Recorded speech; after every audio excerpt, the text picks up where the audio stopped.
What an intro. I love it. Welcome to the Property Premier League, the weekly podcast where property meets Premier League football. I'm your host, Chris Mervyn, and joining me are my co-hosts, Steve Green and Jamie Aspland. Each week, we'll dive into the world of property and football from the unique perspective of professionals who live and breathe both. As diehard fans of Palace, Spurs and Everton, we know a thing or two about the highs, and mostly lows at the moment, that come with both the beautiful game and the property market. Whether it's the thrill of a last-minute goal or the challenges of a market shift, we've got the stories, insights and banter, mostly, to keep you entertained. So if you're passionate about property, Premier League football or both, you're in the right place. Get ready for your weekly dose of all things property and football with the Property Premier League. Let's kick off. Here we go. Guys, how are you? Are you good? What's going on? I think I'm cold-free. I think I'm over it, which is great. Ideal. This cough has been 2 weeks. It's still there, but it's a lot better. A lot better. All good this end in sunny, not so sunny Lincolnshire. So all good here. Thank you. Nice. What a mixed, well, when I say mixed, it's more of the same for Spurs and Palace weekend, to be fair. Steve, off air, before the show started, you were saying that you've kind of gone off football. That's how I felt all of last season, apart from the cup final, and most of this season for the last couple of games as well. It's really hard to get yourself motivated when your team is just, what's the word? It starts with D, ends in G. Disappointing. That's it. There's other words you could use as well, of course. Let's look at the results from last weekend, shall we? First off, here we go, slides. So I think some of the ones we were quite on the money, guys, weren't we? About in fact, I was, especially for Man U winning. Yeah. Yes. I was thinking that when the results were coming in, I was like, I'm sure we predicted some of these. Yeah. I think one of you predicted a West Ham win as well. I can't think. It wasn't me. Again, we need to get back and do this, I think, and just do a league table from when we get a bit more organised. But you had West Ham winning their 3-1. Good win, to be fair. I mean, Sunderland, Xhaka was missing, wasn't he? So he's a big miss when he isn't playing there as well. But West Ham, dare I say it? Don't. Dare I say it? Don't. And we'll talk about relegation possibilities and scenarios in a minute. It's going to give me a bit of a headache as a Spurs fan. What do you reckon? Win the Champions League and get relegated? Possible? I'm just living for something, guys. You ain't winning the Champions League. Jesus Christ. But I generally don't think you're going to get relegated either, to be fair, but we'll see. Well, there's a commentations for the next couple of games where we possibly might, but let's go for the results first. Anyway, West Ham, good win, to be fair. I'm not sure we've got goal scorers up there. Can we have the goal scorers for these two? I can't remember, actually. It's the centre half smacked one in, didn't he? From miles out. It rolled out from him. Yeah. I can't remember his name. Somerville, Bowen and Fernandes. There you go. I know Fernandes' goal was... I think is it Somerville's goal was a banger, wasn't it? Or was it Fernandes? Header. Fernandes was the one that rolled out to him and he hit it and it travelled some distance. Yeah. Yeah, that's a good win for West Ham, and they had to win it as well because they're really up against it, aren't they, at the moment? So they didn't have to win it. They really didn't have to win it. I backed him, and he's got some money coming, and he's signing a few players, and he's doing business. So that's the thing, though, Jay. Innit? When you back a manager and you invest in your squad because it's a little bit thin, look what happens, Mr. Parish from Crystal Palace. And they're gonna drag someone else into a relegation battle before long. Yeah. Gooey. Oh, yeah, you're right. Just over here, guys. Yeah. Just across the park. Burnley 2, Tottenham Hotspur 2. So I watched most of this. Well, in fact, I watched all of it. Most of it was the first half was actually all right. We were in command. Even the second half, you could look at the stats and say we've had more shots than we have done usually. But first half, we were in dominance and let them back into it. But Burnley, as we were saying on this podcast all year, they're a good, well-structured team. And if you don't put your efforts away, you're gonna get stung. And we did. We came back and got the draw. It's been enough, as we speak now. Been a few days since that match on Saturday, so it's been enough to get Frank to the next stage, which is the European match midweek, and we'll see what happens there. At time of recording, this is before that. But I'm really at a loss as to what to say with all, really, because if you don't do it when you should do it after the West Ham match, and you just leave it and it just drifts, doesn't it? But also, who's to come in? Ryan Mason isn't the answer as a caretaker manager. Will he do a better job than Frank? Well, probably not. Frank is a good manager, but injuries now, I think we've got a lot of outfield players. So the thing is, how can you beat Dortmund in midweek, who are a decent German side, and then go to someone like Burnley and scrape the draw by scoring in the last minute? It's a difficult one. I know Dortmund went down to 10, didn't they? Dortmund went down to 10, so that may have helped. It would have helped towards the end, definitely, because of fatigue. But I think before they got sent off, we were definitely the better team and playing in the ascendancy as well. And look, Premier League, as we know, really tough league. When you're abroad, they don't press you anywhere near as much at all. Jay, you can tell us more about this anyway, regards to the difference between European and Premier League. But I'm right, am I saying they don't press you at all? Yeah, it's a totally different game. And you watch young players come that look good in Spain, Turkey, places that they come over, and it's just even Steve said it before about, I won't say his name, he's not very liked, man, but it takes good centre forwards 3 seasons sometimes to settle in, to understand the game that's meant to be played. And that's why when I speak about transfers, I always say Everton need players that have played in the Premier League, because they understand, even if they've been and gone, like I'd have probably looked at Abraham that's just signed back for Villa, because he knows what it takes. 18 million, wouldn't it? Yeah, he knows what it takes to play in the Premier League. And that's the difference, is because you play Spanish football, the actual press and the intensity of tackling, you don't tackle in when they're in their own half. So it's a very different game. We talked about Xavi Simons coming into Spurs and how he looks good in European games because he's got time on the ball and stuff like that. Burnley aren't going to give you any time on the ball, and they are literally going to press the life out of you, try and make it a cauldron to go and play football in, and make it hard.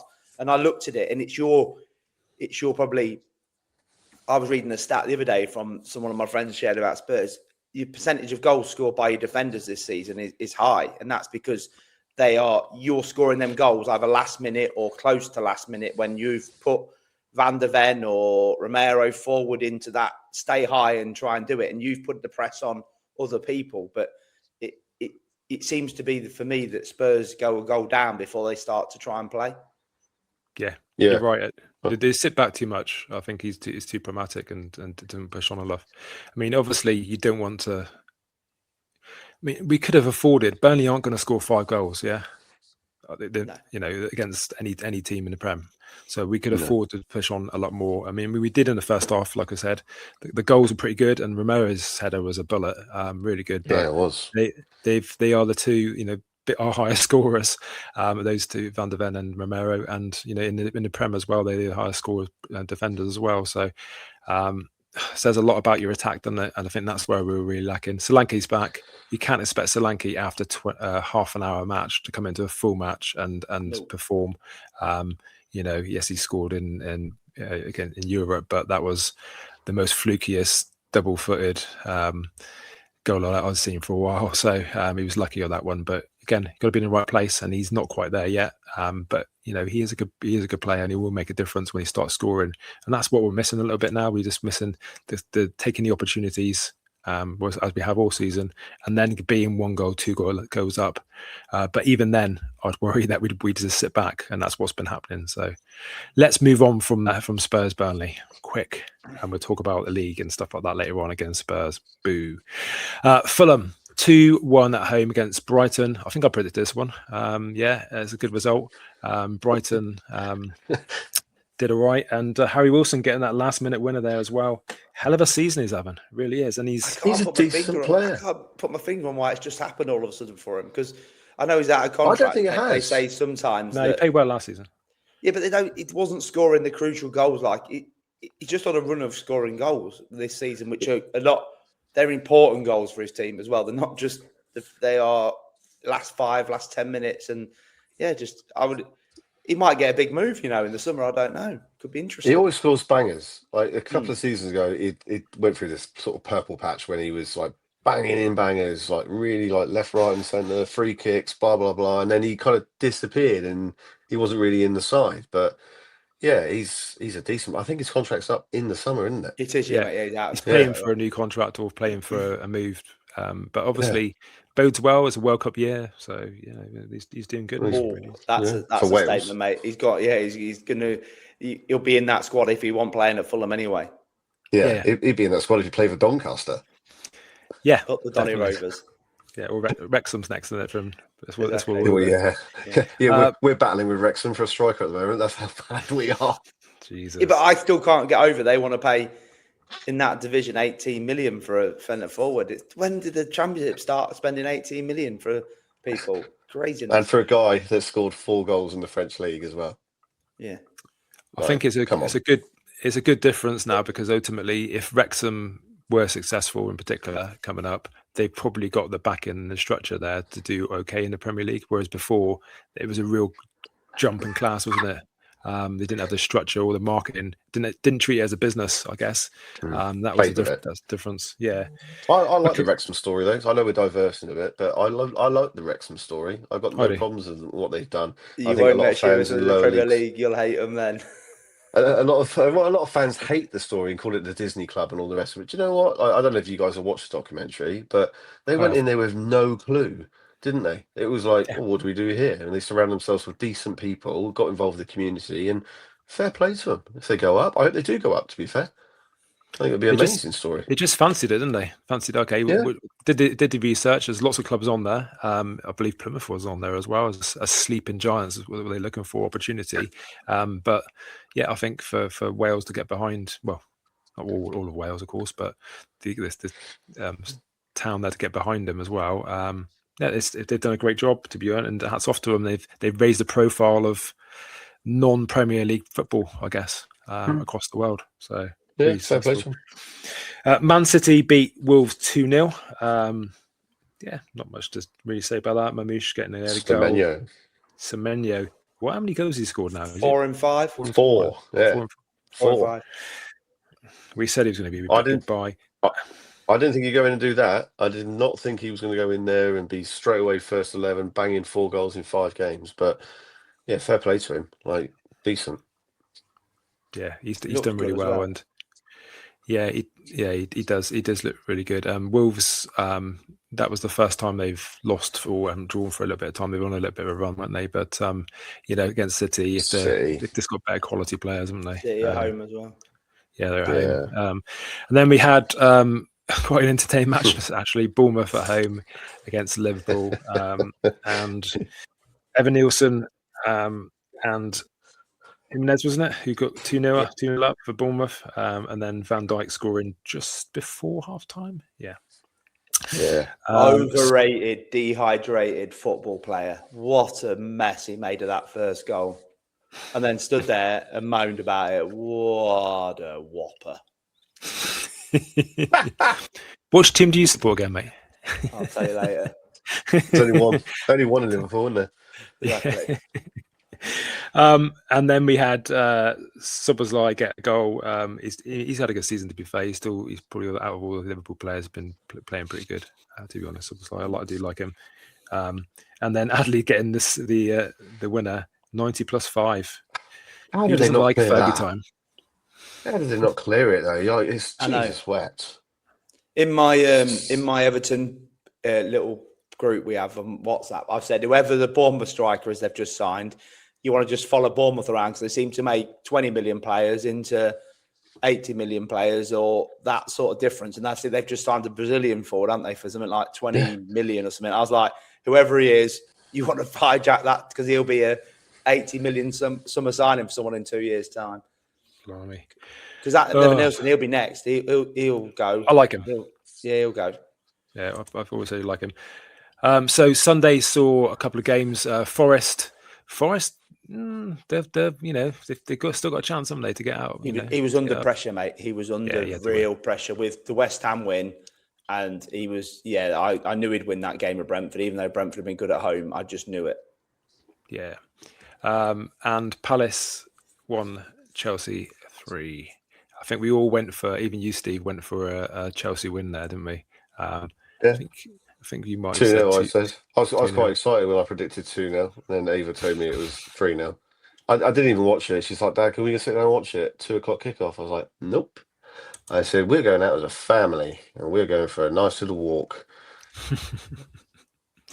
Didn't even watch it. I think on that now, Mateta, obviously whatever he's doing, he's trying to force the deal in the next 2 days out the door. You've got to be respectful to your club now, and we all need the 31st of January to come and go, and then it needs to settle down. You need a couple more wins and you'll be fine. But it's that momentum shift at the moment of the negativity and the players trying to force their way out and stuff. And then, you just need to get the next 2 days out of the way and then move on from there. The problem with Mateta I've got is that he's had one decent season out of 4. Like, I remember 2 seasons ago, he couldn't hit a barn door. And let's be fair, he can't hit a barn door at the moment. He is offside all the time. His one-on-ones, he had a one-on-one against Chelsea when it was 0-0. We were the better team, apparently, in the first half, and he missed it again. Now, all of a sudden, he thinks he's Messi, or Haaland, and he can dictate where he's going to go. The interesting thing is that Villa haven't really come forward yet. Juve have backed out of the deal, and you're only one place you can go because you've got an 18-month contract is Nottingham Forest. Yep. Who are below Crystal Palace, and they play each other on Sunday, I think it is. But remember, Steve, he wanted to leave because he wanted to play Champions League football. Exactly. Money and Champions League football. You are not, I'm sorry, as much as I loved him last season and he was great and we met him personally when I took the kids up there. Great guy. But he's, again, a bit like Glasner and the whole situation around Palace. They are ruining every single memory we created last year. And he is not a Champions League player in any way. None of those players are. Like maybe Wharton, maybe Munoz. But, the rest of them, no, don't get above your station, boys. Yeah, don't bite the hand that feeds you. And it could be the agent, so that's the worst thing. It could be Mateta's not even saying any of these things. It could be an agent is like a stockbroker in a day. Unless they're trading, they're not making money, are they? So if he goes to Forest, do you think he cares about when Mateta plays football? No. If he wants to go to Forest, I will personally drive him to Forest. If he goes to Forest, the agent gets paid, doesn't he? That's the difference in it, to be fair. Yeah. And apparently we're going to get Strand. The thing is with Palace is they'll get the 35-40 million quid from Mateta, which is decent money. And they'll go and blow it on someone like Strand Larsen from Wolves, who scored 1 Premier League goal this season. Yeah, I wouldn't rule him out, mate. I generally wouldn't rule Strand Larsen out. I've said to Jai many times I'd take Strand Larsen at Everton. He's like, no. And I'm like, honestly, I think you put players around him that do that, he will score goals. I do tend to agree. Like, you don't become a bad player. Look at Mateta. But Strand Larsen did score 14 goals last season in a better Wolves side with Cunha and all the rest of it. So I think Palace have got, at the moment, better players that he could probably feed off, particularly likes of Sarr on one side, Johnson on the other.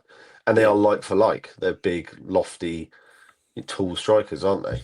I do generally think this would surprise Chris, but I think you put Strand Larsen in Spurs and he would score goals and make Spurs a better football team. Yeah, we're making the opportunities now. We were at the start of the season, but we certainly are now. So, we just need somebody who can put it in the back of the net. Richarlison is obviously injured. Solanke's just come back. But you offer something different to that anyway. Solanke is a great presser. Strand Larsen is just your classic centre forward, really. So I think, any good striker you can score. I mean, how many times has there been a striker where you think he's not really a top striker, but he gets a lot of Chris Wood? If you've got the provision of balls coming in and some good players playing with you, you're going to make it. So they're old school strikers, those guys. Mateta, Strand Larsen, Chris Woods, they're old school 1990s Duncan Ferguson-esque strikers, aren't they? They're big, tall, heavy guys. But I'll just take anybody at the moment. Anything I would take. Like, we're a week to go to the end of...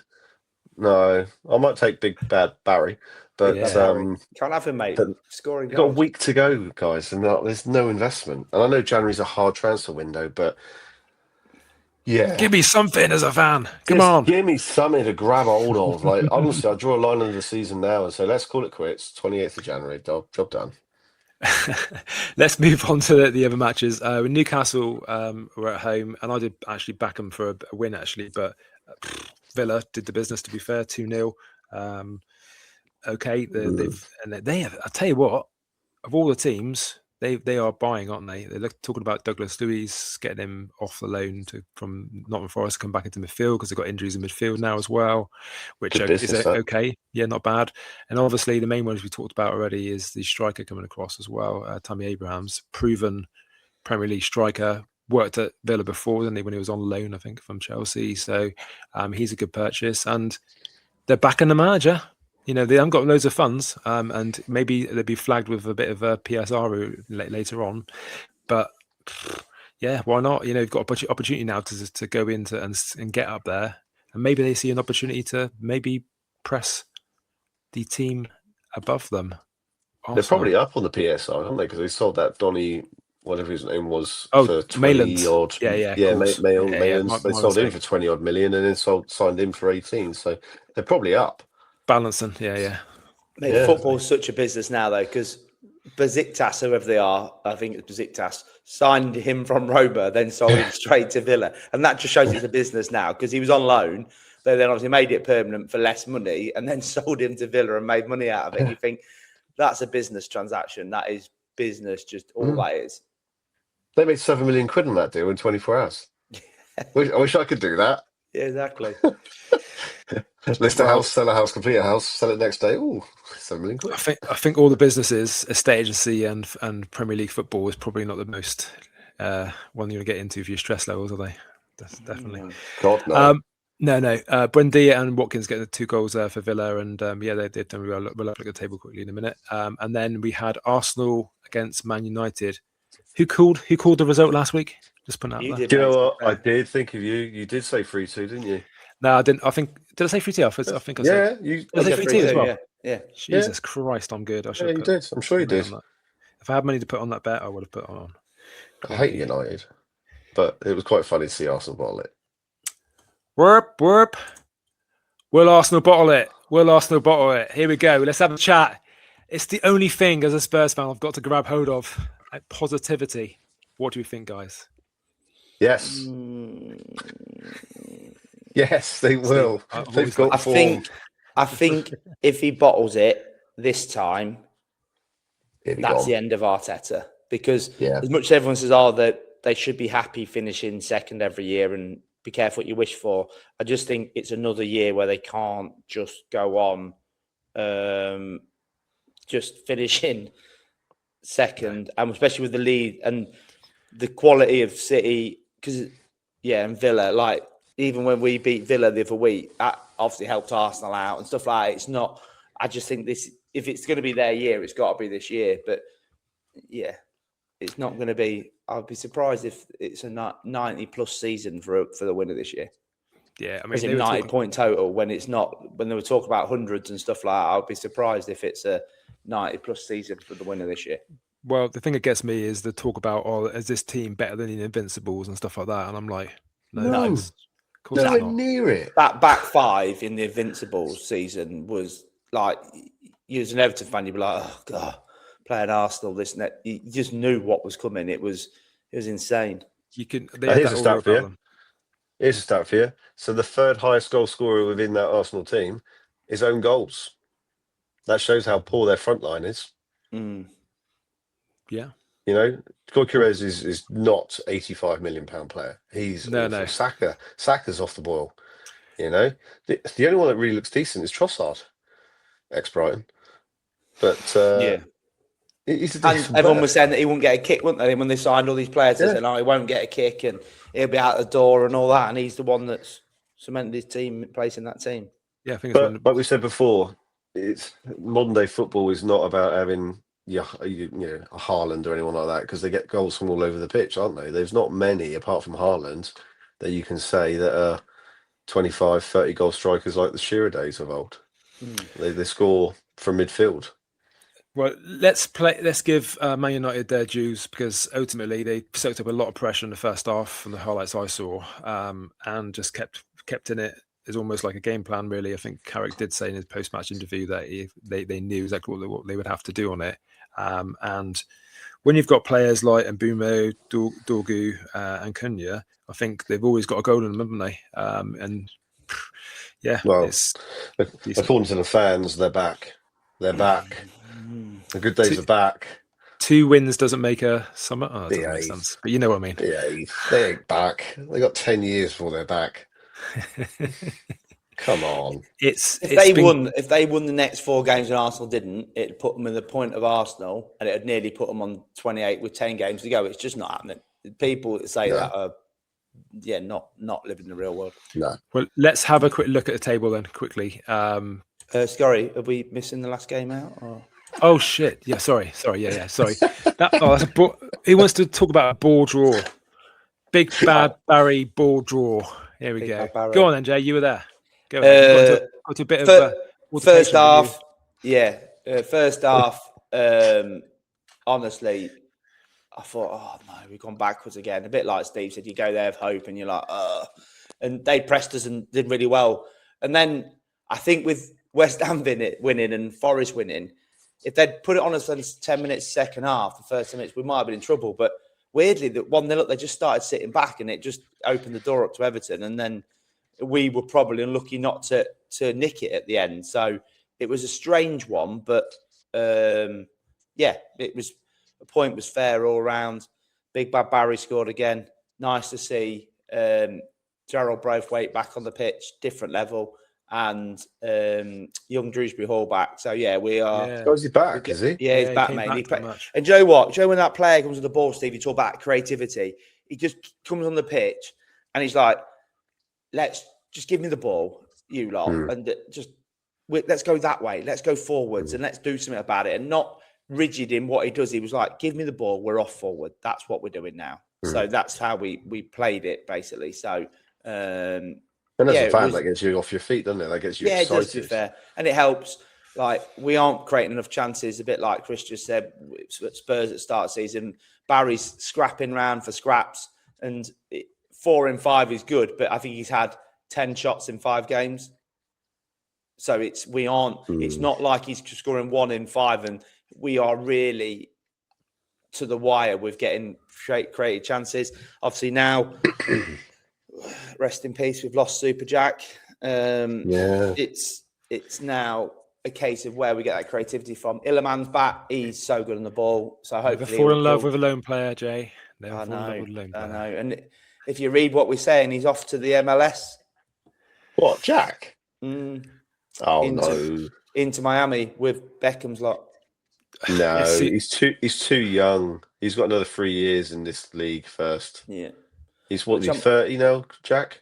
Yeah, I'm hopeful we'll do the business. But I've got a theory on this anyway that people laugh about. But I reckon that Jack Grealish has got a thing. If he plays so many games, we have to sign him. And obviously Everton won't like being held to a barrel signs. Is that million called a clause? Yeah, that clause. But the fans would be saying, like, play him, don't not play him, because we don't care about money. We're fans, we care about watching play football. So he's the only player I know that can go in for checking a calf and turns out he's got a stress fracture in his foot on a Monday morning after playing all game on Sunday and chatting to Thomas Tuchel after the game without any issues. I think we've got a clause where if he played 20, 30 games or started that many games, you'd have to sign him. So I think we've gone, because we'd go, oh no, just play him, just sign him. But I think he's out now. You could be right. He's out to the end of the season. He's out, and that's it. I could give you a list of Spurs players where I wish they had that similar clause in the contract. Yeah, but namely a keeper. But I'd like to sign him. And if it's 50 million, it's 50 million in the day. But obviously, I'm guessing Everton don't want to spend 50 million on one player. So plus 200 grand a week in wages. Yeah, and he's got. I mean, how's the poor boy going to live? He's going to have to half and a bit his wages. So. Crazy, isn't it? Crazy money. Let's have a look at the league then, if that's all right. Here we go. No. Okay. Arsenal at the top. Look at that top, though. Look at that top bit. In seasons gone by, apart from Man United, you'd have had a team there that had 5 green ticks across it. Yeah. Yeah. Yeah, it's difficult, that. It's a very open league, like we always said. People can them top 2 arguably could be 17, 18 in position if you look at them last 5 games. Yeah, it's not a good season. It's not a vintage season, is it? No, it's not a vintage season. Everton, you've got, if you're a little bit more consistent, like you said, you've got your draws and your win there. If you can just get another couple of wins, considering the teams above are sporadic as well, you can easily get up to. You could be up there, mate, couldn't you? To be fair. The thing is, you've got Newcastle in there, which you'd imagine they'll want to be pushing for European. But I honestly don't think we'll get in Europe. But I just want 2 more wins so I can text Steve and say 39 points, we're staying up. Do you know what I mean? That's what I'm more bothered about at the moment. Well, let's have a look at the bottom. I could actually text you as well, to be fair, because you're the same position. 100%, mate. Yeah. Look at these. Look at this. Look at this. I will block you. Very similar, isn't it? Well, very similar sort of results, mate. Palace and Spurs at the moment, as you can see. Yeah, it's not a great time to be alive. And looking at the next 3 matches, we got Forest. We're going to lose all those matches. Well, who have you got? Say that. We've got Man City, Arsenal. I can't remember who else it is, but I've already written off. We're going to be. Yeah, it's really difficult to see where we're going to. See, I know we've got Forest and we've got Burnley. So I'd like to think Forest away, that's tricky. I'll take a draw. Burnley at home, I'll take a win. But if West Ham continue to win, we could get dragged in very quickly. But one win there moves you away from it. It's weird, isn't it? If you beat Forest, you certainly, because if West Ham win, but Forest are you going to Forest is not an easy game, Steve, because you look at that. If West Ham win there on 23 points, Forest will be thinking, right, I want to be on the same points as Palace, and they want to come and put one on you, to be fair. But if we win it and West Ham lose, we go 11 points clear. There's the difference, isn't it? It's ridiculous. Yeah, you've got Leeds there as well. We've actually at home have been playing really well. Away, they've only won 1 match, I think, this season away. So it depends on how many matches they've got away, I guess, as well. But got to ask the question, guys, because we're both 2 of us on here. Are Palace and Spurs at risk of relegation? Absolutely. I think we are, because it's such a topsy-turvy league, and the manager situation on both of them is really difficult to understand. I did actually hear, I think it was Talk Sport actually, the 2 guys there talking about it, and one of them was like, you know what, I almost want to go or want to be relegated. You don't start again. You can't. No, of course you don't. You don't. Of course you don't. No club can afford that, especially where we are. Don't. You look at Leicester that went down last season, bar Ipswich, who've now come into a really good patch, but they didn't start particularly well. That's a tough league. I enjoy that league. I can get tickets in that league, home and away, and it's a really, really good league, underrated league. A lot of games, and if you don't perform well and your parachute payments end after 2 seasons and you're stuck there. Yeah, it's not. You don't want to go down and restart. No, I don't want to go down either. Definitely. I look at Tottenham and Palace. I'm a glass half empty when it comes to Palace. If you look at those 2 teams, who's more than likely to go down at those 2 teams? Palace. I don't know, Spurs. Mate. To say that's a tough one. I just think it's only while West Ham have started winning. I still think West Ham have got a bit to go to get out of there. But it's a big game for you playing Forest. You just could have done without that this next week, if you know what I mean. You could have. Yeah. It would have that's a big game for you two. But that'd have been perfect. Got this transfer window out of the way. Yeah. Got yourself a draw somewhere, and then probably going to try and get that as a win. But go in there now. And I genuinely think it sounds like Chris just said Tottenham have got a tough threat of games there. But Leeds aren't out of it. Their away form could be their issue, like Chris just said. It could go any way with that, to be fair. I think Brighton and Bournemouth are also in the mix as well, 2 points away. I think that there's a lot of teams there which could be drawn into it. And I could see Sunderland slipping down a bit, and not saying they'll get into that battle because they're too far ahead of it, but I would imagine that there's them teams that, I could see them coming down a little bit. It's weird that Bournemouth, no one really talks about Bournemouth, but they're only 2 points ahead of you guys, but everyone said about how well they're doing. But I think it's just because of they've got them points with losing so many big players, isn't it? That people say they've done well, but they're only 2 points ahead of you guys. Well, if they'd lost that Liverpool game, they'd be on 27 points, wouldn't they? And they'd be right in it, and they were right in it. They had a really good start to the season. They slipped away. So I don't know. I hate football. Well, let's see what happens in the next couple of matches, but we've got some European matches before then as well. Spurs at the moment have got a treatment table which is as long as your arm. Seems to be losing every player. Porro is off now as well. he's injured. Van der Ven's not travelled for Europe. Is that injuries, those two, Van der Ven and Porro, or Porro's is got attitude? Porro's got a strain. Van der Ven is just a little issue. But yeah, I think that might be. Yeah, I've heard rumours that he's not got on with the current situation and the manager, but and then you've got to balance that, as you know, Steve, with players then wanting to leave and pushing for that leave as well. We've got a manager that wants to leave, Chris. Oh yeah, I've got a manager who should leave. Got a manager who should leave, mate. 100% he should go. Like I said to my mates on Sunday, I said if he's still there on Monday morning, I'll be surprised. However, if Paris sacks him a week after he said he's going to keep him to the end of the season, we've lost a week of a new manager, another week of the transfer window. Like, it's an absolute shambles. It's a shambles. I don't run my business like that. And the only reason you'd got rid of him now is if you were going to back a new manager to sign people with like 10 days of the transfer window left. Well, they obviously are not no intention of doing that. So to sack him now would be dangerous, probably. Yeah, it would. It would, but you can't do right for wrong, can you? If that's the phrase. Arise, Sir Gareth, to save the day. I'm telling you now, I'll take any bets going. It will be Gareth Southgate. You have said that, mate, from the start of the season. So if someone after Glasgow goes to Man United, whatever at that time, then you said that. So, hey boys, there's a reason here that Carrick might get the job yet. You know, I said that 2 weeks ago. If you remember, if he wins a few games, what do Man United do then? Well, they'll do another Ole Gunnar Solskjaer, won't they? He won a few games, and that's when Ferdinand went, "Oh, he's on the bus or whatever it was." You know, Ole's behind the wheel. Ole's behind the wheel. There you go. Ole's behind the wheel. Let's put him in, and he ain't a good manager. There's no way that Solskjaer's a good manager. He's too. Carrick is though. Carrick is, and I think he gets it at that level, and he gets the club as well. So I think that he wouldn't be a bad shout. He must be loving it. He must be loving it. Gets sacked by Borough in the summer. 6 months later, hello, Old Trafford. And beating City and Arsenal. If that was the end of your journey, you're not bothered, are you? To be fair, no, you got that on your CV.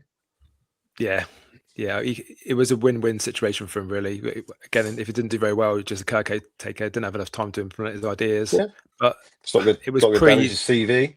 Yeah, it's pretty simple to see where you could make changes straight away, because just try not to think outside the box. There's no magic formula to it, is there?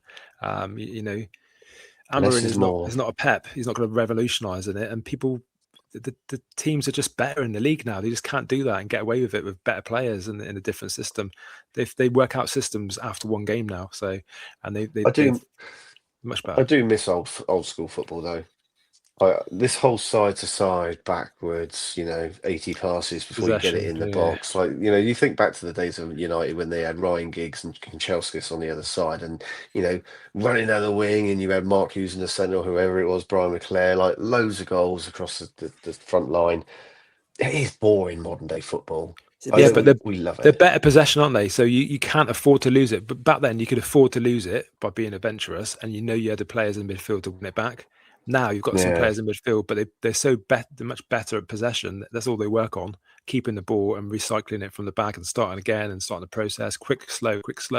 So now you can't afford to lose the ball. So, it's really difficult, isn't it? Unless you've got worldy midfielders, which, most teams have one. That's it. So it's like I go back to the Everton thing. Leeds really could have put it on us and finished us off, really. But they were with West Ham winning and Forest winning, they were too scared not to get a point. Like Steve said, football's a lot different now to what it used to be. In the old days, Leeds, Man United, you just carried on trying to score against Everton, but they were like, oh, we don't want to lose this. So then they sit back, and it's a business, isn't it? That's the thing about it. It's not now the love of the game and the excitement of what we used to do. It's now looking around you, and you play on a Monday night when the other two have played Saturday, Sunday. You it's a shame really that football's changed a little bit. Yeah, sometimes change isn't always for the good, is it? But again, the older you get, the more you look back at the good old days. And actually, when if you're back in the good old days, you would say, "Oh, this is boring. This is rubbish." So again, you can't please people, can you? Ultimately, people just remember wins. and success. You know, Steve, you'll remember FA Cup for a long time. That season, obviously, was it 12 years ago now? Feels like it. Yeah, feels like it. It feels like it. Honestly, but you won't remember to the low. You won't remember some games in yeah. that run where you played absolutely shocking and you scraped by, etc. So it's difficult. We're on fire, mate. We were invincible. We were the invincible team. FA Cup anyway. Okay. Stockport 2-1. Yeah, those are the days. But I mean, cup matches, Carling and FA Cup, sometimes it's down to the draw, but most Premier League teams should go far. They should win it. It's just circumstance with injury as well. Pressure. So what? Nice for someone. It's nice for not a top 4 team to win it. I think that's what football should be. We should have different winners and things like that. It's nice. Yeah, it is definitely right. Let's finish that forward chat for a minute. Let's talk about what we've been doing in property world at the moment. That's all right. So I will start. Let's talk about digital sales ready pack. So I went to a free event yesterday, held by ProConvey and LSL, and it was based in Plymouth. Great, get behind stuff, as you guys are as well. You try and we've always tried to push new incentives and make the market better, I guess, get behind it, you know. But there's early adopters. There was always early adopters, and there's people like yourself, Steve, who will go in and push new technology and new ways of thinking and try it out and not be scared to do that because you're being innovative, and that's what pushes businesses on. You know what? I'm going to talk about what the content of that in a minute, which is really, really good. One really frustrating thing for me is that I got there and I saw 1 or 2 agents, and that was it. And there's lots of empty seats there for a free thing. And I know it's during the day. I just felt a bit disappointed. I really did, just on the general feeling of, especially for digital sales ready packs. And if people don't know what they are, the government announced that they wanted to get the process of disclosure information better before the properties were agreed and before the sales transaction started. So it ties into the digitization of landmark land registry, with all the information there readily available for solicitors and estate agents and buyers and sellers as well. So eventually, the bigger picture is you could go in and find the information about 22 High Street. And all the information is in there, all the planning's in there, all the information about if you've put a new window in, the certificate's been uploaded, etc. All the history there is down, digitized, and readily available for everybody, including lenders. Lenders can go on and do things as well, and that's the important thing. And banks, so it's really interesting and the right way to go. We're not there. We're not going to be there for a while. But if you look at the way that banks have digitized and let themselves open to other technology, such as when you purchase stuff, touch, you know, that information then allows access to other banks to take money back from them. So it is possible to digitize institutions, so we say, and certainly the buying and selling process and solicitors and the estate agents are institutionalized in that respect. But I was really disappointed with it. A free event where it's gonna, you know, when I was an agent, and correct me if I'm wrong, you wanted to speak to people about how technology is changing because you want to be knowledgeable about the business which you're in, the business which is going to help you sell your property and move from A to B. And I just don't get that feeling sometimes. And it sometimes feels like any new initiative is seen as we'll just wait until it comes in. So this event was to ultimately create something that's going to speed the process up, lessen the fall throughs, which are the 2 main factors of which we all, as estate agents, moan about as timescales. Yeah, but no one turned up. A few solicitors and estate agents, but what I would say is that I personally went there to see, because I wanted to see what the next process is, how far it's come since I saw it last time, and also because I see a benefit in what we do as well. Obviously, it's not my decision in my own company, but I always like to keep options open and say and go to the powers that be that actually this is a good way of onboarding, for instance, for using one of the models, onboarding, get the information in there regards to the AML, which is taken from a company like Third Fort, for instance, or whatever, and then that's accessible for everybody in the chain, as in the solicitors to go in there and use the same AML and not duplicate it. Even down to lenders at some point being able to use the same AML because it's verified and it's in the same portal. So it makes total sense on what it is. And if you think smartly about it, there's a few different things they could do. Searches in particular, you can order the searches and have the searches done on when you instigate this solicitor as well, and then you just update it, if that makes sense, throughout the process. So none of this, oh yeah, there's going to be a delay because this hasn't been done, or they're waiting for searches. The searches, depending on where you are, Plymouth, for instance, at the moment, without bad mouth in the area I work in, had an email through and waiting for a local search saying, due to unforeseen circumstances and staff holidays, the council there'll be a delay on the searches. I'm like, come on. So we've still got a way to go on that side of it, but yeah, it's just such an interesting process where actually, I think the problem with it sometimes is that tech companies get together and say this is a good idea, and they're working behind the scenes, but they're not salespeople, and they're selling to salespeople like ourselves. And realistically, when it saves you 20% of your time and etc. and the speed in the process, which is fine, you get that, but you haven't got time to actually work out what that means money wise. If they actually put it down as an average estate agent getting 300 grand per year, perhaps, on income, this will means that this will give you an extra 50 grand because it stops fall throughs through speed and all these other things we could do.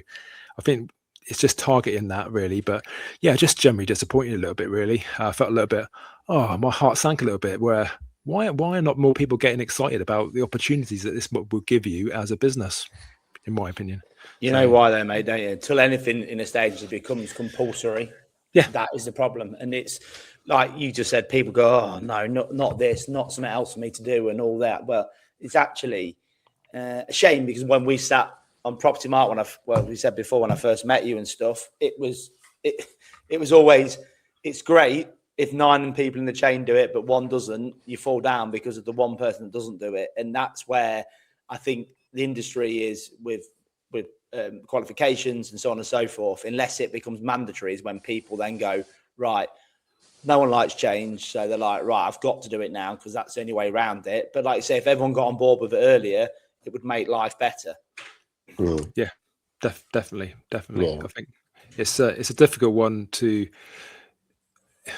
What you don't want to do is go out there and say, okay, this is what we're doing now, and dear seller, it's going to cost you £300 to, however you decide to do it. You can defer or whatever. There's lots of different ways to do it, because then it almost reacts as a negative against using you, because matey boy down the road, Mr. Joe Bloggs, estate agents, has said they'll do this, and they'll also do all the drone photography fee is free as well. So estate agents are very, very, very good at underselling what they do just to win the listing, and not have the bigger picture that actually you're not going to make any money from that. By the time you sell it, you're actually spending. You may as well just give them 500 quid. You go, Mr. Seller, I'm not going to sell your properties 500 quid. I'm taking it on too much money. The market's the way it is. I'm going to spend all this money without any guarantee that I'm going to sell it. And by the way, when I do, I'm going to refer you to a solicitor, who are a bucket shop solicitor up the line, absolute shit, and they're not going to actually get it through the system anyway. And we're going to have issues. And then what's going to happen is either yourself or your buyer is going to pull out, or somebody in the chain is going to pull out, and then you start all over again. All that time and money is wasted. So it's a bit difficult to understand sometimes. But I think that if good businesses would look at it in a positive, and there are people who will, if you give it as an option, say, you know what, that makes total sense to us. We moved last time 5-6 years ago, and these were the problems. This will stop that. Great. But it also depends on lots of other solicitors and estate agents getting on board with it. But there always has to be a catalyst to make sure that the whole process is all the way through. It will help you even if you just got one person who's in using it, and the solicitors on there as well, and yourself. But the bigger picture, once everybody gets on board with something like this, it's amazing, because it totally starts speeding up the whole transaction process. You're only as fast as your slowest solicitor and estate agent, aren't you? So yeah, That's right though. The only reason that room was not as busy as it should be is because it's not compulsory. It's the same with Roper. Like if Roper came out and said you got to do all these qualifications and regulated, etc., and it was coming in June, that a room would be full. They're not going to go to something that is speculative, because ultimately it's January, it's the beginning of the year. The directors sat above the managers are probably saying, we need a cracking start to this year. When's the next sale coming from? Where's these exchanges at? Let's filter this pipeline through and let's have a fantastic first quarter. We all moan about the process, but we're not willing to take half a day out to go and talk about it, because it's not guaranteed it's going to happen. Because not everybody's going to do it. That's the thing. Yeah, exactly. and Roper is one of those things where, you know, when years ago when I first met you, Jay, and we were on the board, that's what we were talking about. And how many years ago was that? 8? It's crazy, crazy. Yeah, definitely. Yeah, and it was great. Okay, this is brilliant. It's going to push it. And Property Mark, it was the National Association of Estate Agents when we joined, and then it obviously changed while we were on the board there, advisory board of the Property Mark, and we did a whole rebranding through that as well, which is absolutely fine. But that was in readiness for having a real clear understanding that these are people to speak to, and you want to do your training through these for Roper because you need it because of Roper. That hasn't happened, and now we're down the route where, especially through COVID, now things have changed where you've got estate agents obviously going off and doing their own thing through good models like EXP to some degree, where they've got training behind them. Great, but there's also people starting off where they've only been estate agents for 5-6 years. They probably didn't have the right training to start off with, and now they're getting people on board in a self-employed role and being their mentor, which is great, but they don't have the experience to do that because they haven't had the training, because there isn't a mandatory route to go. It's chicken and egg. It really is on all these things. But you know, I firmly believe that everybody should be at the forefront of what they can do to move the business on, because that comes across as that you are a passionate professional who really cares about the industry you're in, rather than just out there for a job. But that's my little moan. Anyway, the event was spot on. It's doing all the things it said it would do. It's just that people involved in it currently, it's a bit like Roper, where they're like, this we've been told this is coming in, it will come in for digital sales ready packs, and when it does, fine.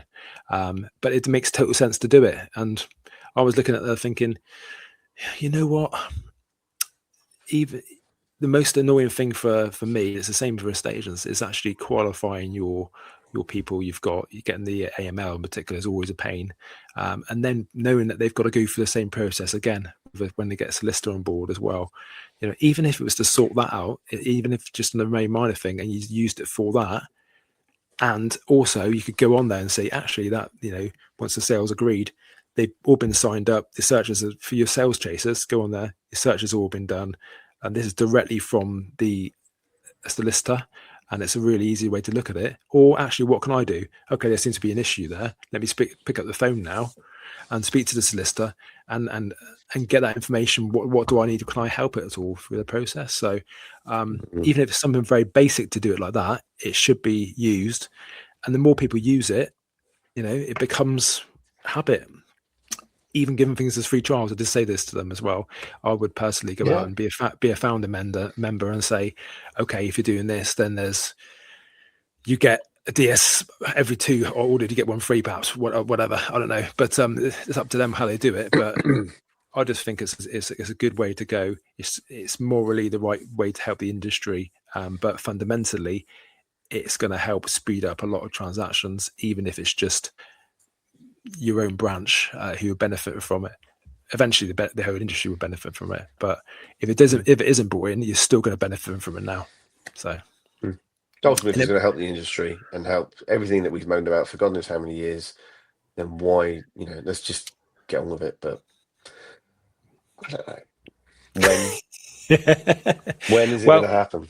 We've got to make a job for it, I mean, and just decide we're going to go for it and trust it and use it as well. But you know, a clever marketer, as in a estate agent, will be able to say, you know what, there's a market here where I can actually get more trust as well, by saying, you know what, this is what we do, this is what every other estate agent does as well. You can have this, but I would actually suggest for you want this certainty that you're going to be doing all you can to make sure the transaction goes through as best you can. And like just hoping and wishing it's out of our control. Well, we're going to take some control back and have this ready. And for somebody who's not going to agree a sale and then 4 weeks down the line say, I've pulled out because I didn't realize it was so and so. Well, that information will be in there. So it would save a lot of time on that side of it. So huge amount. It needs a big shake up.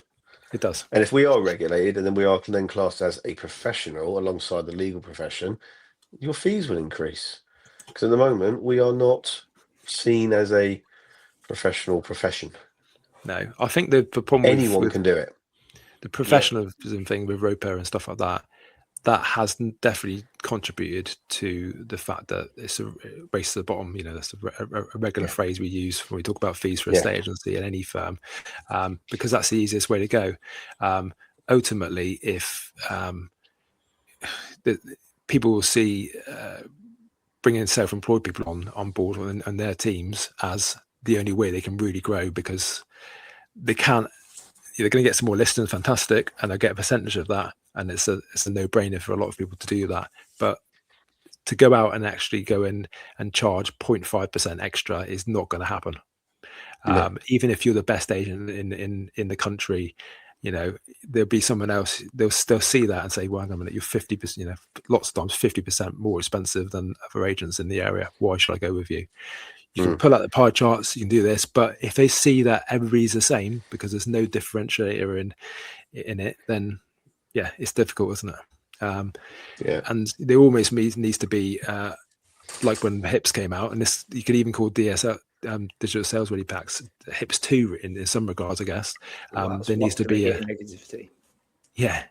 People remember the negativity and they don't want it. But it's nothing to do with that. It's just there were a lot of elements with HIPS which did actually work. It's just the way it was rolled out, and the fact that things went digitized, and the time process. You used to order one and wait for 4 weeks for it to come in. It was crazy. It was too early.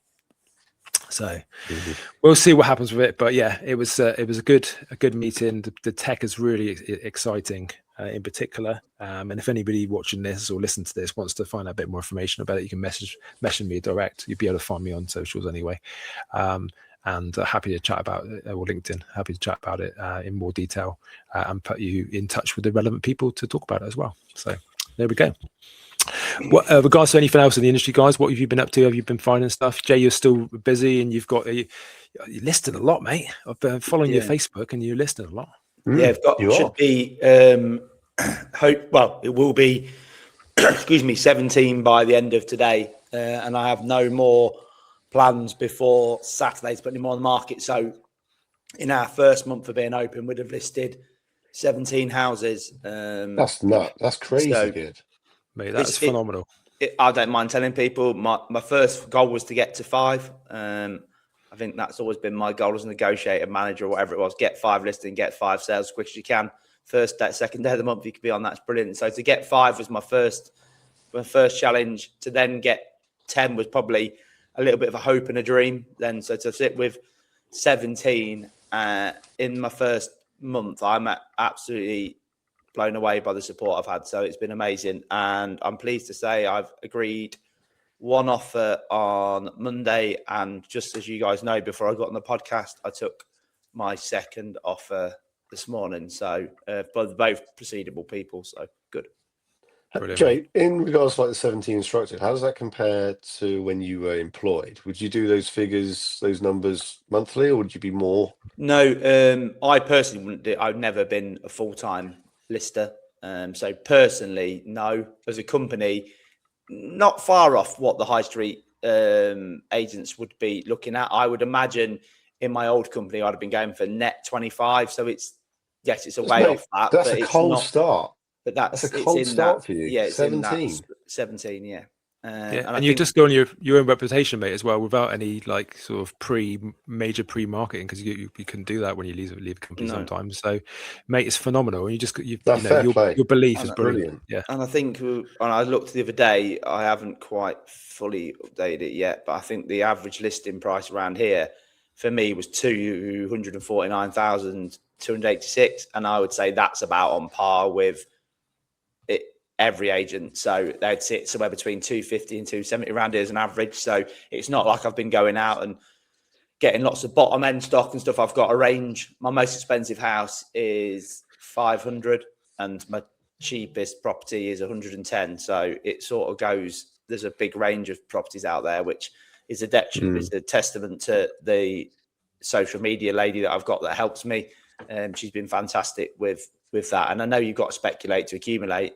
And it is tough when you start, like Steve knows, and you've started business before, Chris. The money's always going out at the moment and not coming in, but you can't you can't turn these things off, and you've just got to keep going with it and hoping that one of these people have agreed to sell have got a digital sale ready pack and they want to exchange in 7 days' time. But yeah, it's I'll be honest, I could go on, but I've had a bit of a run round with a bit of money I've been trying to raise commercially, but it's one of the things you just got to take every day as it goes and keep going with it, really. Definitely. Yeah. You and I work every single day. There's not a day I've had off since we started, which I sort of knew that's what it's going to be. And I grew up in a family where graft was the first thing. So you do. So yeah, I understand that you have to work hard to make things happen. So, but the Sunday valuations and the 10 o'clock messages off people are hopefully going to start paying reward with that 17. Brilliant, fair play. Brilliant. Really good. And Steve, you're still a bit busy. You're still listening as well. I'm loving your social media videos at the moment. They're really, really, really nice. Oh, yeah, really, cool. really fun with those. Definitely. I can't necessarily take credit for that. That's more Cameron. Cameron's been a... That's why I said it. Yeah, cheers, pal. Thanks, pal. Yeah, it's got a good flow to them, mate, to be honest. And they're consistent, which is what you've got to be as an agent, haven't you? Consistent, so... I try to mix it up. Like, I don't want to see new instruction or we sold this or stats. Like, I've always done a monthly stat sheet every single month, and I'm white than white. I'm transparent. I wear my heart on my sleeve, but I'm going to stop doing that as of like the end of December. I'm not putting like this is what we've listed, this is what we sold, this is our percentage. I'm going to get back into kind of like the local area, scenery shots and videos. I've said to Cameron and Mark that if you're out and about and it's a nice sunny day, do some filming of the coast, do some filming of Dartmoor, and more kind of lifestyle info charts. Yeah, lifestyle, like Devon life, and get back to that kind of, rather than new instruction and sold and we sold this and we're amazing and we've got this coming. Like, because it's all well and good, but I was never going to stop it halfway through the year because I know the other agents go, oh, he's had a bad month. But if you stop it at the end of a year, then people don't look at it. But in general, no, it's been a decent month. We're at 18 listings and I've got another 10 in pre-market. Whether they'll go live by the end of the month, I don't know. Good activity levels and viewings, nearly 200 booked, and the guys have sold 16 with 2 other offers. So, send me a few. So yeah, the pipeline is growing. The exchanges are surprise, nowhere near where they should be. I think we're at like 8 exchanges. So essentially we're putting 18 in and we're going to exchange 8. And yeah, that doesn't make any sense, but that is how it's been for God knows how long. But yeah, in general though, like it's been a positive month. Definitely. And it's funny how they can rush stuff through though. I'm not. This is not me having a go at conveyance in particular, but it's the whole system. They can rush stuff through when they know they're going to have 2 weeks off at Christmas. Or a stamp duty thing is coming to a close. Yeah, definitely. Let's put it through. Yeah, it can be done. Like it really does frustrate me. How can we sell nearly 18 properties and only exchange on 8? Because we were averaging 16, 17 a month for the whole of 2025. And it's not going to get any better. So I sit here on the end of January going, well, it's going to be the same situation every single month for the rest of 2026. So, we do what we did last year. Yeah, that's great, but I want to do more. I want to do 10% more. And I could do 10% more if the process was quicker. Yeah. Digital sale packs. I've got a little story. Little story for you actually. So in my previous company, had obviously listed a house for a friend of mine that I knew, and as I obviously left, it was still sold. They were going to exchange contracts on the 19th of December, and Evan agreed it, and everything was to be done, I think, to exchange and maybe even complete, I think. And and it didn't, for one reason, didn't happen. I think deposit or something was missing at the bottom. And this is not a dig at my old company, because the staff that have dealt with it there have been fantastic selling it, sales progression, they've been amazing. It exchanged yesterday. So how did it take from the 19th, when you thought, well, it was that close, it was going to happen, to actually exchanging on the 27th of January? So that it shows you that it was meant, it wasn't even the first week back. It was the third, whatever we're in now, third, fourth week back. It's crazy how things just take the time. Do you think sometimes when people book removals, and that's often a reason why things don't happen one week and they happen the week after, because they haven't got their removal sorted out, they can't find anywhere, and then you're panicking, etc. Do you think that sometimes people book removals a little bit early in the process? Because if, for instance, if you knew exactly where you were, it would be quite easy to book one. The removal companies are a nightmare, because they want a guaranteed date. And then they'll start ringing the estate agent up going, is it going to happen on this date? Because I've got other people that want that date and I need to know, and that client's paid £500 deposit. They're a nightmare. And I get it from their point of view. They're trying to juggle a diary. I totally understand it, but they'll ring the estate agent. Well, I don't have that where I am, to be fair, but you're not? No, we get it a lot. Don't ring us here, mate, to be fair. It's not all, they haven't in my time. I mean, maybe they just ring the client and get the client to, because they're the ones that paid the money. I don't know. Maybe they say you need to ring your estate agent to confirm. Yeah, I get that as well. But, not every single one in the local area, but there's one particular firm that definitely do. Ring you, Wouldn't it be interesting if you could actually part own or own a removal firm, etc., and during the week they just do stuff, and 2 days a week or 1 day a week you actually have something where you're like, that's dedicated for our clients, for our vendors, and that's part of your sales power as well. I've thought about it. Wonder how it would work as a business. Simply removals, simply clearance, simply international. What do you do on a Monday, Tuesday? You start packing up on a Thursday. Everyone wants to move out on a Friday, don't they? That's the problem. What you do then for the rest of the week? Well, it's got legs. I'm not sure if. Do you not think that sometimes that could be your strapline? It's got legs. Yeah. Do you think sometimes that the Friday thing is because it's always been that way? I know, I understand the weekend afterwards as well, but if there is an issue, you can't do anything about it till Monday. So surely it's better doing it during the week where you got a day after, in case it falls through. It falls into the next day. Technically, if you're taking a Friday off work to move at the weekend, I know you get all weekend, but take a Thursday off. Do it on a Thursday instead. Do a They want half term. I'm off. It's got to be half term. Yeah.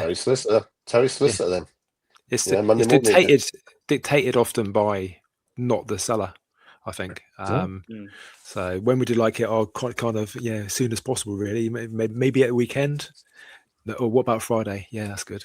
I remember back in the day when you used to have to write an exchange date on a sales memo. I don't know if you guys remember that, but like when I first started on stage, you'd count 8 weeks and put predicted exchange 8 weeks from the day you agreed to sale and put it on your sales memo. Do you guys still get people coming with offers where they say, no, this is the offer, I'll complete in 4 weeks. Put it across to them. That's why I'm offering this, because I can move really quickly. And you're thinking, you're not in control of that. I always say that's fine. So what happens after 4 weeks if it doesn't complete? Do we up the offer? That's when they then start getting a bit panicky.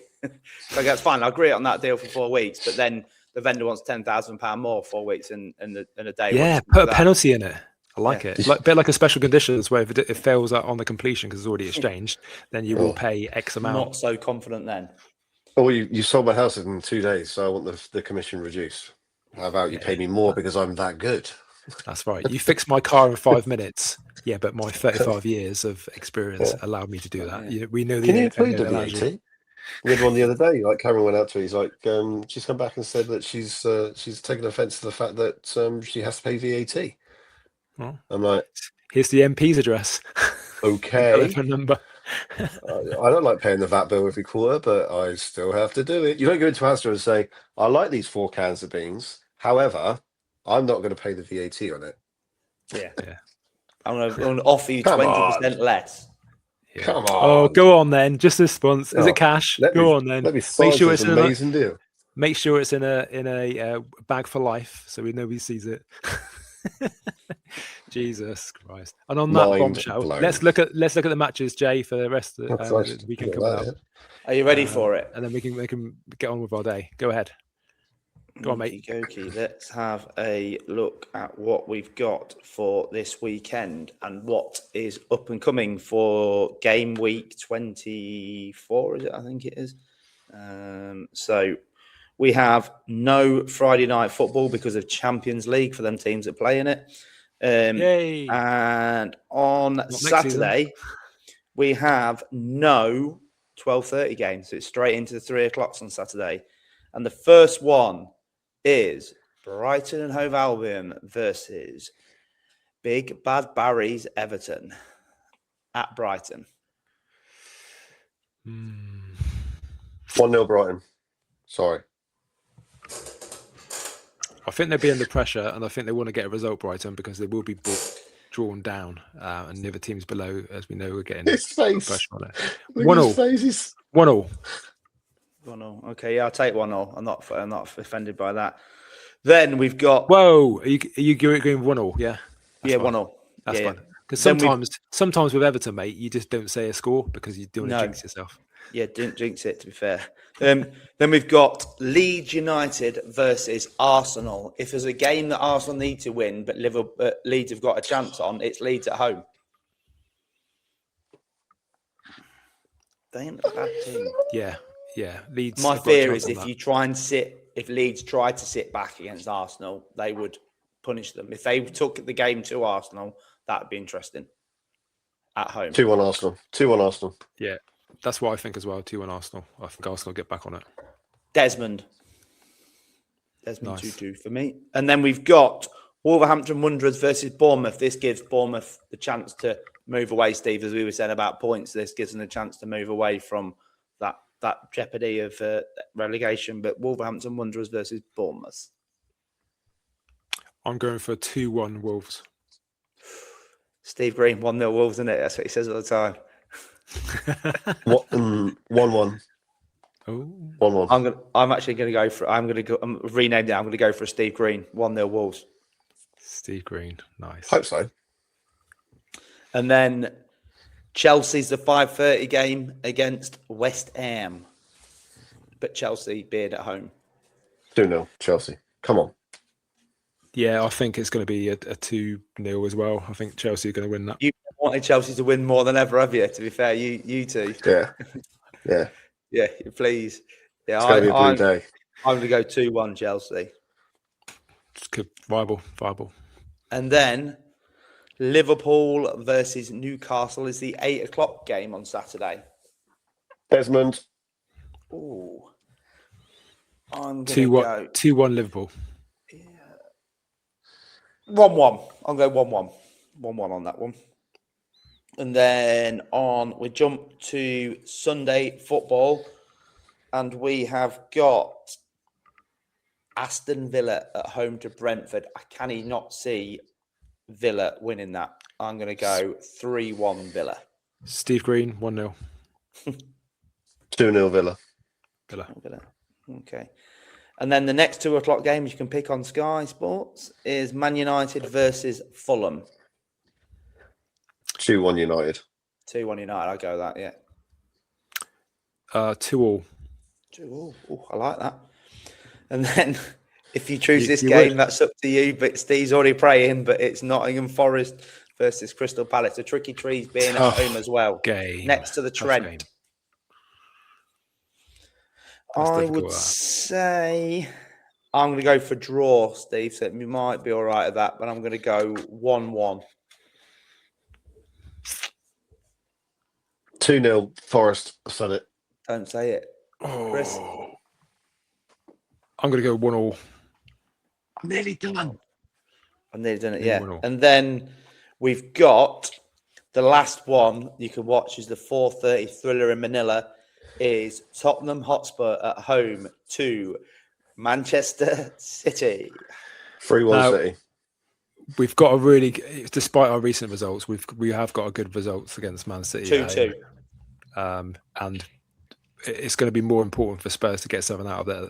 Well, no, in fact, what am I talking about? I'm just trying to talk myself into Spurs doing well against it. I think it's going to be 2-1. It could go either way. I'm going to leave it like that and sit on the fence. I'm going 2-2 on that. For a change. Mickey van der Ven score first. If he's playing. Exactly. He's not been sold. And then Sunderland versus Burnley on the Monday night, 8:00. I sort of might 2-0 watch that. Sunderland. Set me off to sleep. If there's a game you think Sunderland are going to get back into winning ways, it would be this, wouldn't it? To be fair, so Is Xhaka out first this season or not? Just a few games. He didn't play the last match, did he? Sorry, mate. I cut you off when you're about to announce your 2-2 draw. 2-1. 2-1 Sunderland. Bobby Nice to score first. Nice. I'm going to go for a Steve Green 1-0 Sunderland. Ooh, like it. There we go. And that is a wrap for your first weekend into February. That's it. That's a wrap for you. Cool. Well, it's going to be a really interesting time. Again, I always say this every week, and you kind of etch a sketch it off last week now. I've forgotten about it. I'm going to move on. I've got a match. Yeah. Obviously, Spurs have got a match tonight, a European match, but at the time of filming, it's not been done. So we'll see how that goes. That'll have a big knock-on effect to how we play on at the weekend against City. Palace definitely need a result there as well. And Everton, well, you can start picking up results. You can keep climbing, mate, I think, because it is such an open league this year. So likewise, if you lose down a little bit with a few draws and home games, to be fair, but I don't think we'll get European football. But 2 more wins and I'll be texting you boys saying we're safe for this year. So that's the main thing. Lovely. Well, if that's the thing, I think it might be a little bit different this year on scores, but we'll see. There's a few teams coming out of it. That is full time today on today's podcast, guys. Thank you for joining us in the first inaugural video one. This is on YouTube, obviously, as well as going on to our usual channels. Thanks for listening to the Property Premier League. I've been your host, Chris Mervyn, ably assisted once again by Jamie Aspland and Steve Green. Thank you, guys. Have a great rest of the week. We'll be back next week with more insights and debates from the world of property and the beautiful game. They think it's all over. Well, you know the rest.